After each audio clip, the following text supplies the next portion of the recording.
এই রেসিপিটা খাওয়ার পর থেকে বড় মাছের প্রতি ভালোবাসা আরও বেড়ে গিয়েছে। বড় মাছ বাসার কেউই তেমন খেতে পছন্দ করে না।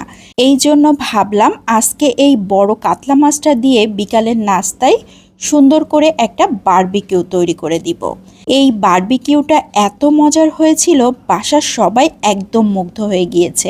খাওয়ার পর বারবার বলছে আর কি নেই, বোঝেন অবস্থা। তো আমি একটা বড় কাতলা মাছের পিঠের অংশ নিয়ে নিয়েছি, একটা সাইড নিয়ে নিয়েছি, দুই সাইডের কাঁটাগুলোকে বাদ দিয়ে দিয়েছি আর এভাবে মাছটাকে রেখেছিলাম। এখন শিলপাটার উপর রেখে খুব ভালো করে থেতো করে নিলাম। এখন বেশ কিছুটা পরিমাণ কাঁচা মরিচ ও শুকনো মরিচ নিয়ে নিয়েছি। মরিচটা যে যেমন পছন্দ করেন সেভাবে নিতে পারেন, তবে এই রেসিপিতে মরিচটা একটু বেশি হলেই খেতে ভালো লাগবে। তো মিহি করে বেটে নিয়েছি। এখন নিয়ে নিয়েছি বেশ কিছুটা পরিমাণ ধনিয়া পাতা। ধনিয়া পাতাও খুব ভালো করে বেটে নিতে হবে। তো এ পর্যায়ে বাটাবাটি হয়ে গিয়েছে। এখন আমি মশলাগুলোকে একটা সাইড করে নিচ্ছি। এখন সেই মাছটাকে নিয়ে নিয়েছি। এই মাছটাকে খুব সুন্দর করে ম্যারিনেট করতে হবে। তো প্রথমে আমি এক স্লাইস লেবু নিয়ে নিয়েছি। লেবুর রসটাকে খুব ভালো করে চিপে মাছের উপরে দিয়ে এখন মাখিয়ে নিচ্ছি। দুইটা সাইডই ভালো করে মাখিয়ে নিয়েছি। যে মশলাটাকে বেটে রেখেছিলাম মরিচ ও ধনিয়া পাতা, সেটাকেও খুব ভালো করে মাখিয়ে নিচ্ছি। মাছের গায়ে খুবই ভালো করে মাখাতে হবে। আর মাছটাকে আমি খুব ভালো করে থেতো করে নিয়েছিলাম, এই জন্য মাছের ভেতরে মশলাটা খুব ভালোভাবে লাগবে। লবণ দিয়ে দিচ্ছি আধা চা চামচের মতো। সয়া সস দিয়ে দিচ্ছি 1 টেবিল চামচ। কালো গোলমরিচের গুঁড়া দিয়ে দিচ্ছি আধা চা চামচের মতো। গোলমরিচটা অবশ্যই ব্যবহার করতে হবে। রসুনের গুঁড়া দিয়ে দিচ্ছি 1 চা চামচ, এখানে রসুন পেস্টটাও ব্যবহার করা যাবে। আদার গুঁড়া দিয়ে দিচ্ছি আধা চা চামচ, আদা পেস্টটাও ব্যবহার করা যাবে।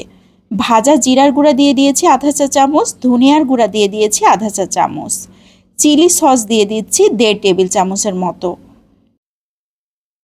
টমেটো সস দিয়ে দিচ্ছি 2 টেবিল চামচ। এখন হাতের সাহায্যে খুব ভালো করে মাখিয়ে নিতে হবে। দুইটা সাইডই খুবই ভালো করে মাখাতে হবে। মাছের মধ্যে একদম আঙুল দিয়ে দিয়ে খুব সুন্দর করে মাখিয়ে নিতে হবে। এই মাখানোর কাছেই কিন্তু টেস্ট লুকিয়ে আছে। আমি যে মাছগুলোকে থেতো করেছিলাম সেই মাছের ভেতরে আঙুল দিয়ে দিয়ে খুবই সুন্দর করে চেপে চেপে মশলাটাকে মাখিয়ে নিচ্ছি। তো মশলাটা খুব ভালোভাবে মেখে গিয়েছে। এখন দিয়ে দিচ্ছি 2 চা চামচ কর্নফ্লাওয়ার। কর্নফ্লাওয়ারটা অবশ্যই ব্যবহার করার চেষ্টা করবেন, তাহলে পারফেক্ট টেস্ট আসবে। এখন মাছটাকে উল্টিয়ে দিয়েছি। এখন এই সাইডেও 2 চা চামচ কর্নফ্লাওয়ার দিয়ে দিচ্ছি। এখন খুব ভালো করে চামড়ার উপরেও কর্নফ্লাওয়ারটা মাখিয়ে দিয়েছি। একদম একটা লেয়ার তৈরি হয়েছে। চামড়াটা আমি রেখে দিয়েছিলাম, মাছের এই চামড়াটা খেতেই বেশি মজার হবে, এই জন্য আমি মাছের এই চামড়াটা রেখে দিয়েছি। তো এখন আমি একটা পাত্রে নিয়ে নিচ্ছি। যদি হাতে সময় থাকে তাহলে 2-3 ঘন্টা রেস্টে রেখে দিলে সব থেকে ভালো হবে। নর্মাল ফ্রিজে রেখে দিতে হবে। তো আমি 1 ঘন্টার মতো নর্মাল ফ্রিজে রেখে এখন বের করে নিয়েছি। খুবই সুন্দরভাবে মশলাগুলো সেট হয়ে গিয়েছে। এখন চুলাতে একটা প্যান বসিয়ে দিয়েছি, সেখানে 2 টেবিল চামচের মতো সরিষার তেল দিয়ে দিয়েছি। তেলটা হালকা একটু গরম হয়ে আসলে মাছটাকে দিয়ে দিচ্ছি। এই মাছটা কিন্তু লো ফ্লেমে রেখে সুন্দর করে ভেজে নিতে হবে। একদম লো ফ্লেমে রাখতে হবে, উল্টে পাল্টে পছন্দ মতো ভেজে নিতে হবে। আর মাছটা সিদ্ধ হতে একদমই সময় লাগবে না। এভাবে একটা সাইড যখন হয়ে যাবে তখন উল্টে দিতে হবে। এ পর্যায়ে আমি ঢাকনা দিয়ে ঢেকে 4-5 মিনিটের মতো রান্না করে নিয়েছি। একটা সাইড হয়ে গিয়েছে, আমি আবারও উল্টে দিব অপর সাইডটা হওয়ার জন্য।